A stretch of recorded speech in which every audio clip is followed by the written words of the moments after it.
I used to be so happy with my husband Ian Shaw, until his first love got too drunk one day and was taken away by 5 strange men for an entire night.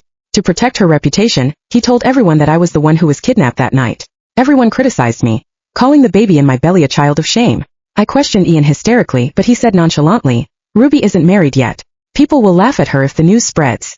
I looked icily at the man I had loved for 6 years, shock taking over as I realized he had probably never loved me back. What about me?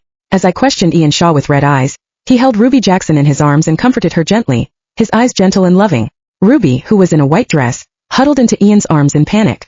Ian turned around, his eyes wandering and guilty. I raised my hand and slapped him across the face. Seeing my slap, Ruby spread her arms to protect him. "Why are you hitting Ian? He just wanted to help me. Are you the petty?" Ian looked a little uncomfortable. He waved Ruby away and carefully held me in his arms instead. "Stop crying, Kira. Ruby isn't married yet. It'll be bad for her reputation if word of that night's incident gets out." My heart was as cold as ice. What about my reputation? Do you know what everyone says about me? Do you have any idea how viciously they slander our baby? Ian's eyes filled with guilt, but he said nothing. Ruby's body shook. "It's all my fault, Kira. I'll go and explain to them right now." Ian immediately held her in his arms with concern, and comforted her gently before looking at me with difficulty. "Kira, as long as I don't care about those rumors, it won't be a big deal to you. Ruby is different. She's innocent and kind. She just got drunk and made a mistake. It will ruin her life if the news spreads." Ruby wiped her tears. "But your child will suffer from the gossip. Let's explain the truth to everyone. I'll take responsibility for my own mistakes." My voice was hoarse. "You don't care? What about your child? How could you let an innocent child be born with all of this?" Pain flickered in Ian's eyes as his voice trembled slightly. "It's okay. The child will only know what's going on when they're 3 or 4 years old. No one will remember this incident by then." My tears fell instantly and I endured my excruciating agony as I asked, "Is Ruby so important that you're willing to let your own wife and child be made fun of? What do you take me for?" Ian held me in his arms and said hoarsely, "I'm sorry, Kira, but Ruby has done me a big favor in the past. I can't just ignore her." I punched and kicked him in his arms trying to get out. He wanted to repay her favor, so why was I the one paying the price? Ian seemed to feel no pain from my strikes, locking me in his embrace. "I won't let you suffer for long. Once Ruby gets married, I'll announce the truth and clear your name." I looked at his determined expression, and all my agony too. Led into a decision. My child would not have a father like him. Ian forcibly sent me home while Ruby followed behind. As soon as I entered the living room, I noticed the recent changes that had been made. The couch cover had been changed to a pink one, and my plants had been thrown away. There was also a pair of women's slippers beside the shoe cabinet. That incident left Ruby traumatized of hotels, so I'm letting her stay at home for a while. Once she finds a suitable house, I'll ask her to move out, Ian explained carefully. I tugged at the corner of my mouth and said nothing, my expression indifferent. Ian was somewhat at a loss at my calm expression. During dinner, I looked at Ian indifferently as he helped me with the food, trying to please me. At night, I stared blankly at the ceiling, unable to fall asleep. Soon, the spot beside me sank in as Ian hugged me and tried to get back into my good books.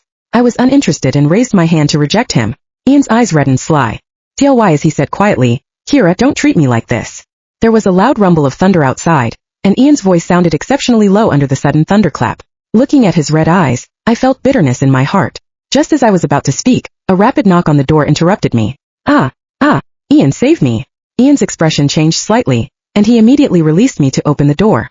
Ruby weakly threw herself into his arms, her palm-sized face full of panic. My thoughts drifted back to that night again. "Please keep me company. I'm so scared."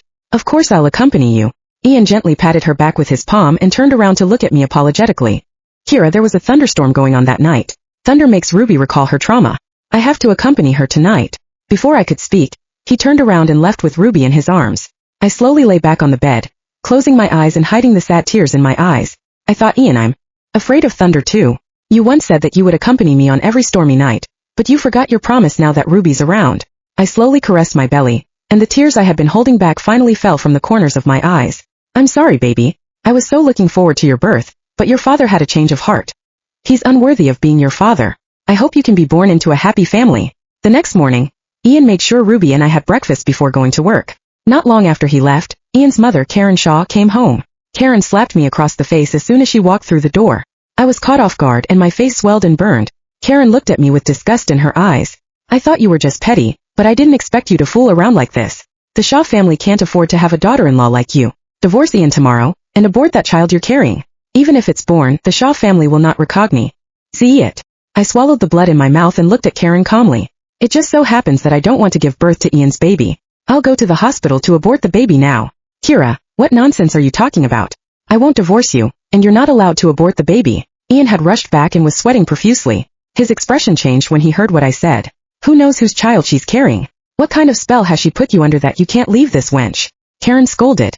Ian hugged me and slowly relaxed when he saw that I was fine. Facing Karen's interrogation, his eyes seemed to struggle as his mouth opened and closed several times. I looked at his torn look, and a faint hope rose in my heart. It would be great if he spoke up to clarify the situation now. Ian replied, I love Kira to the bone, so I don't care about that. I will raise the baby she's carrying as if it's my own. Hearing his words, I froze in place. The blood in my body froze to ice and my heart felt like a huge hole had been punched into it. My husband had personally nailed me to the pillar of shame for Ruby's sake. At that moment I completely gave up. All the love I had for the man next to me was gone. Not only does your mother not want this child, but I also don't want it, I said. After Karen left angrily, I coldly pushed Ian's arm away. Ian asked, Kira, do you hate me so much that you're not even willing to keep the fruit of our love? Yes, I hate you. You're unworthy of having a child to call your own, I retorted as I stared into his eyes. Looking at my resoluteness, anger flashed in Ian's eyes. His voice was as cold as ice. You must give birth to this baby. You'll stay in the villa for the time being. He hurriedly left after saying that.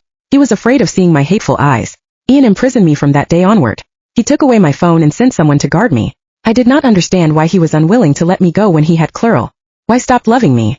After living in the villa for a few days, Ruby's mother, Margot Jackson, burst in with some people. As soon as she entered, she taunted me. How shameless! I wonder how you have the nerve to remain the mistress of the Shaw family. Ruby is pregnant with Ian's baby. You'd leave them alone if you had any brains. Margot said.